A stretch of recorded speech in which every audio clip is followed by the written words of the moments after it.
वडिगोद्रीमध्ये सरकारचं शिष्टमंडळ उपोषणस्थळी दाखल होताच ओबीसी बांधवांनी जोरदार घोषणाबाजी केलेली आहे। या ठिकाणी थोडी गोंधळाची परिस्थिती सुद्धा पाहायला मिळाली।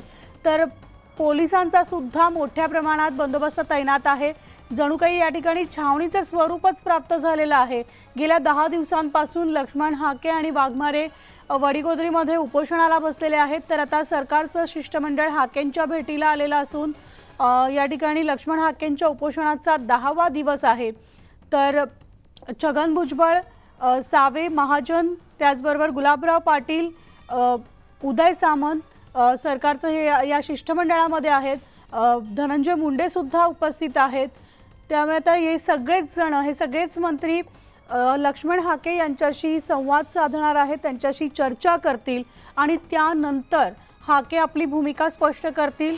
उपोषण जे आहे ते स्थगित करायचं की कंटिन्यू करायचं। तत्पूर्वी आपण थेट ही दृश्य पाहतोय, उपोषण स्थळाची ही दृश्य आहेत आणि हाके आता प्रसार माध्यमांशी आणि तिथल्या सगळ्या बांधवांशी, ओबीसी बांधवांशी संवाद साधताना दिसत आहेत।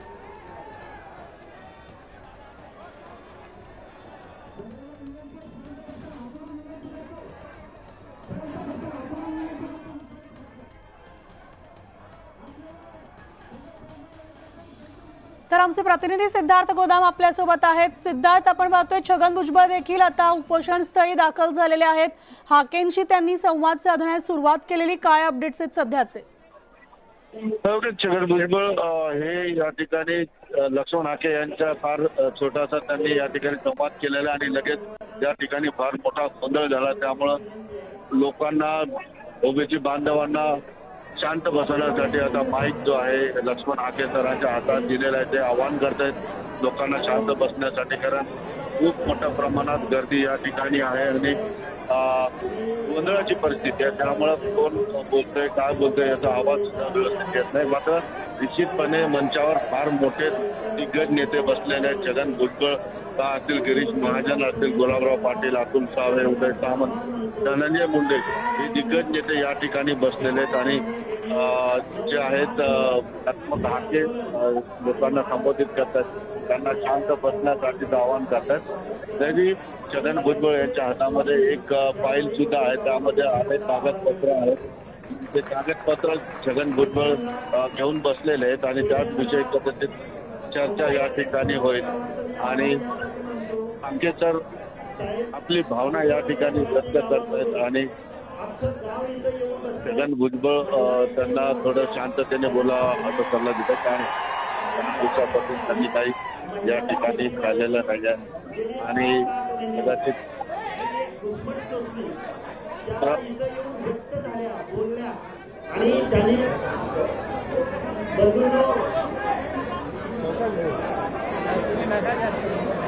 त्यानंतर या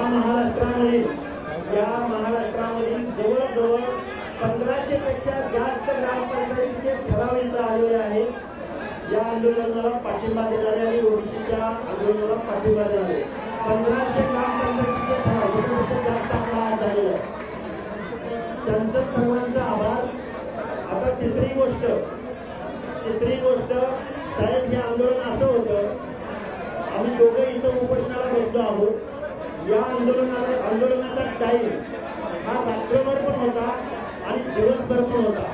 कारण रात्री दिवसभर शेतीची कामं होती म्हणून आम्ही रात्री तुमच्या आंदोलनाला आलो असं म्हणणारे राखलेले चेहरे इथं आले होते साहेब। इथं ऊसतोड मजुरांचे मुकादम इथं येऊन पोहोचले, लहानांचे, बंजारांचे तांडे इथं आले,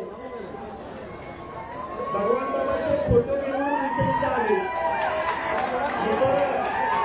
आमच्या धरोत्री गाव, दौंड, चिपळूण भागातून वेगवेगळ्या भागातले आपले सगळे वेगळ्या रामोशी आले।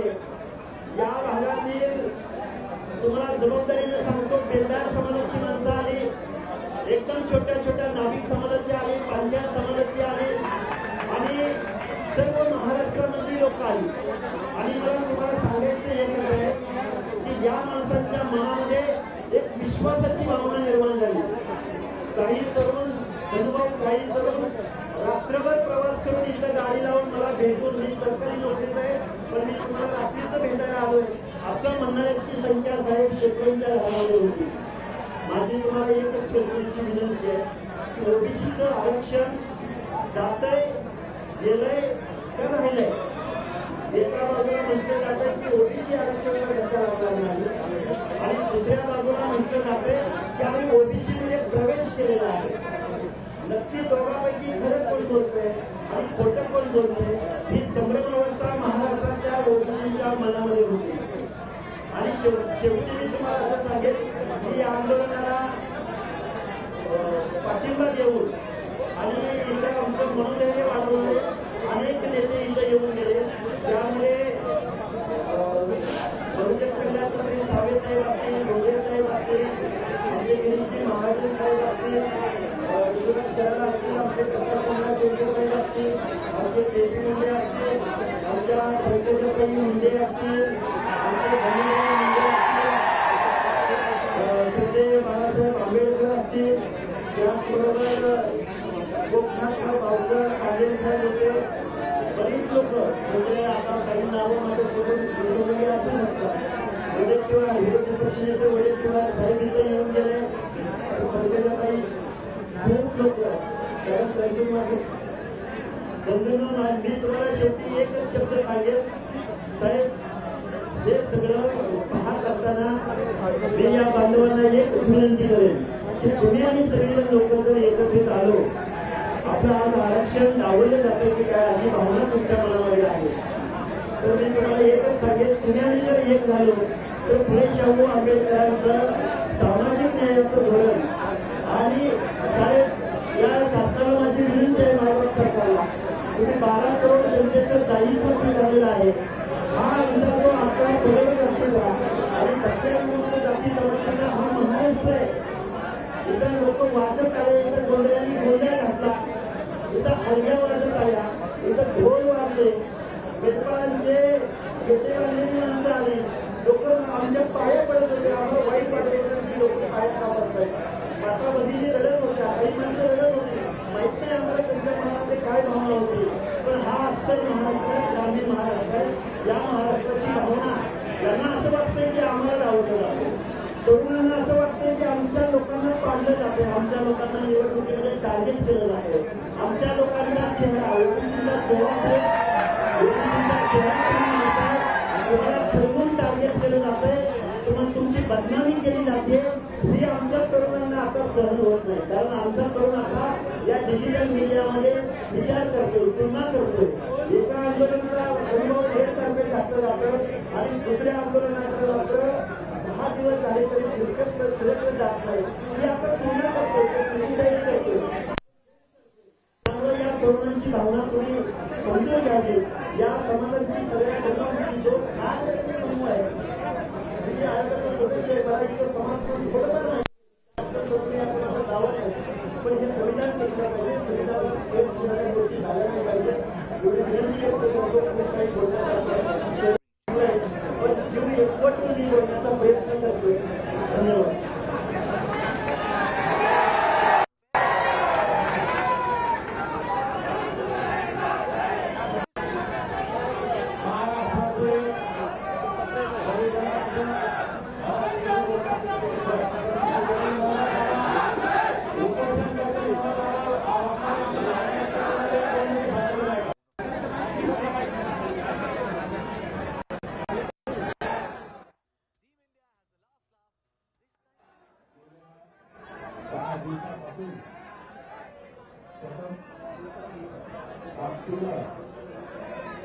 मराठवाड्यातून तसेच महाराष्ट्रातून येणाऱ्या ओबीसी समाज बांधवांचे धन्यवाद.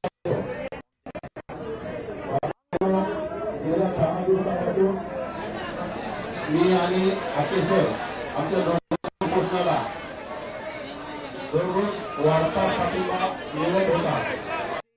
त्या वाढत्या पाठिंब्यामुळे आम्हाला प्रदूषित करायला सातत्य मिळाली, ऊर्जा मिळाली.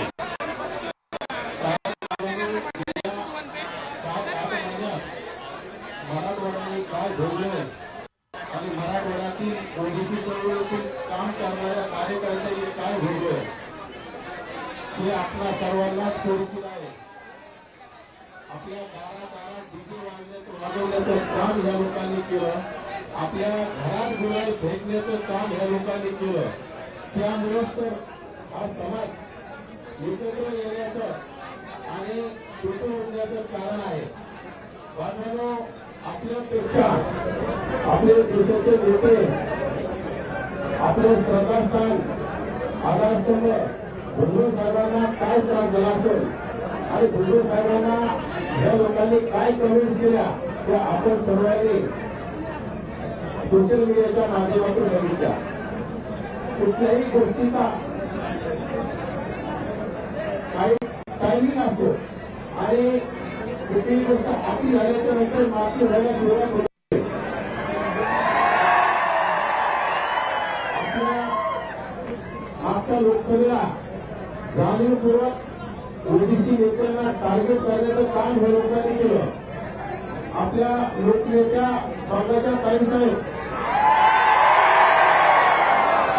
या कुठल्याही मोर्चाला आल्या नव्हत्या, कुठल्याही मेळाव्यात आल्या नव्हत्या, तरी पण त्यांच्या सोबत जातीवाद करून टार्गेट करून ह्या लोकांनी पाडण्याचं काम केलं. या गोपीनाथरावजी मुंडे साहेबांनी कुठलीही जात न पाहता हाताला धरून अनेक आमदार खासदार घडवण्याचं काम केलं.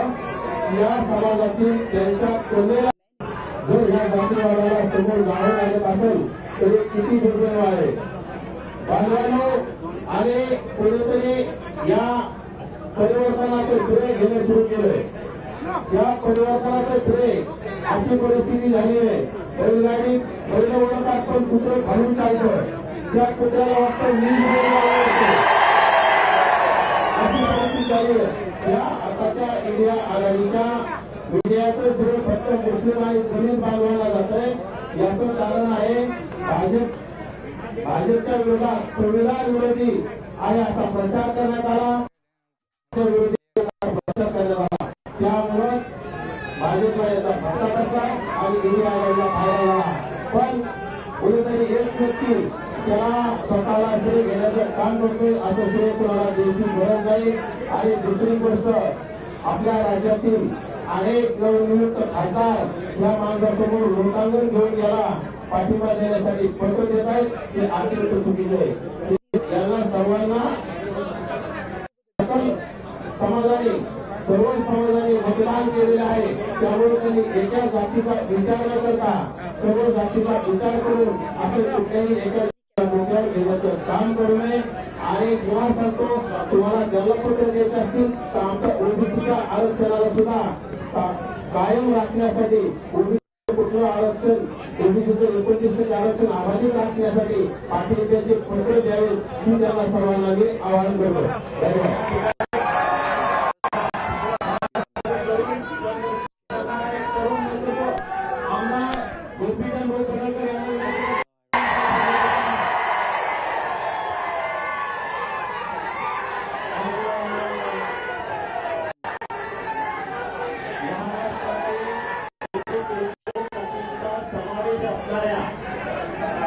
ओबीसी समाजाच्या आरक्षणाचं संरक्षण झालं पाहिजे यासाठी माननीय प्राध्यापक लक्ष्मण हाके सर, माननीय नवनाथ कांबळे सर आणि पुण्यामध्ये ऍडव्होकेट मंगेश ससाणे साहेब हे उपोषणाला बसलेले आहेत.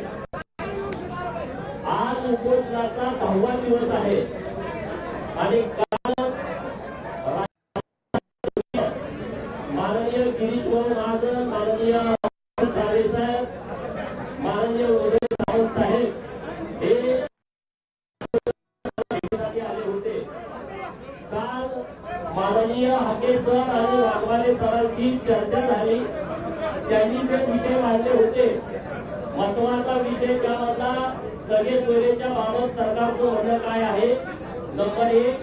नंबर 2, गेल्या 9 महिन्यामध्ये जे पूर्वी दाखले वितरित केले गेले आहेत त्यामध्ये काही बोगस दाखले आहेत, त्याच्याबद्दल सरकारनं श्वेतपत्रिका काढावी. 2. नंबर 3, EWS, SCBC आणि OBCचा दाखला घेतोय, ज्या पद्धतीने जाहिरातीत तिथं तो दाखला वापरतोय त्याच्याबद्दल आगे सरांनी यांचं म्हणणं होतं की आधार लिंक झालं पाहिजे. आणि number 4, Hindu law, Parsi law, Christian law या कुठल्याही लॉ मध्ये सगळे सोयरे हा शब्द नाही, त्याबद्दल सरकारची भूमिका काय आहे. तर मित्रांनो, तुमचं हे सगळ्यांचं जे म्हणणं होतं ते सविस्तरपणे सरकारच्या कानी घातलं.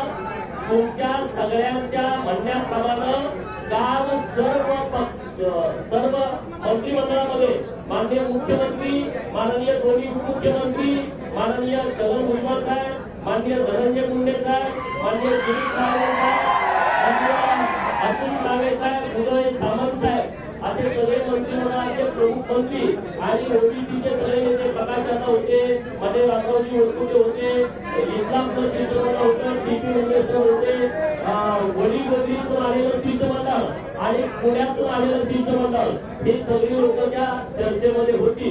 खूप सविस्तर काल चर्चा झालेली आहे.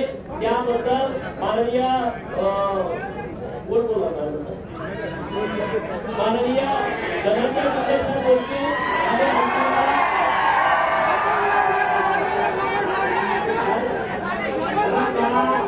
आता आपल्या आरक्षणाचा संरक्षणाचा महत्वाचा विषय आहे. तुम्ही लाडके वेगळे म्हणताय त्याच्यावरती आपण नंतर व्यवस्थित बोलू.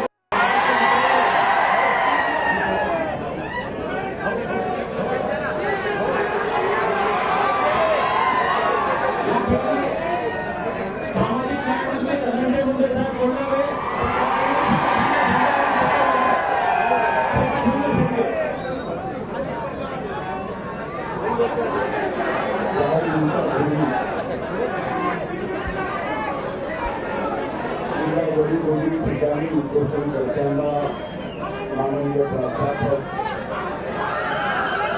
मांडेकर, वाघमारेकर यांना भेटून आपल्या आंदोलनाची भूमिका काय आहे ती समजून घेतली.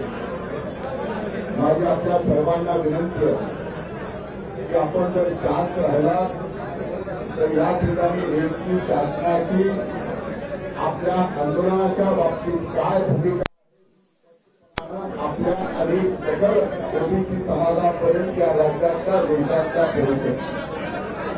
म्हणून माझी आपल्याला विनंती आहे की आपण या ठिकाणी कृपा करून आपसात जे बोलणं ते बंद करा. आमदार पडळकरांनी जे या आंदोलनाच्या मागण्या स्पष्टपणे या ठिकाणी मांडल्या.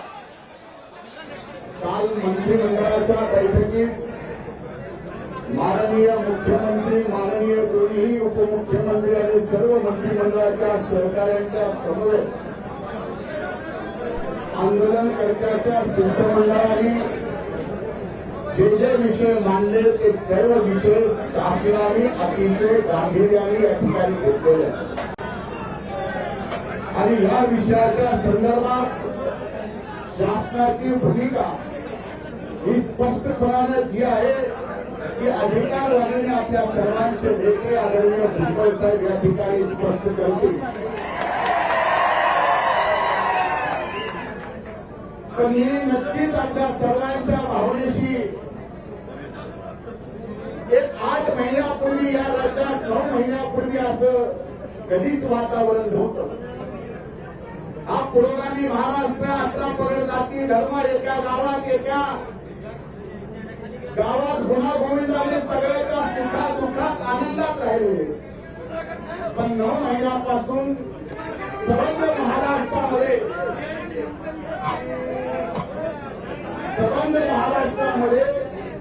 ज्या पद्धतीनं महाराष्ट्रातल्या ओबीसी समाजाच्या मनामध्ये शासनाने वारंवार घेतलेल्या वेगवेगळ्या एका आंदोलनाच्या भूमिकेबाबतीत समज झाला. त्या समजाचा परिपाक आज या ठिकाणी वडीगोद्रीमध्ये हा आंदोलनामध्ये रूपांतरित झाला.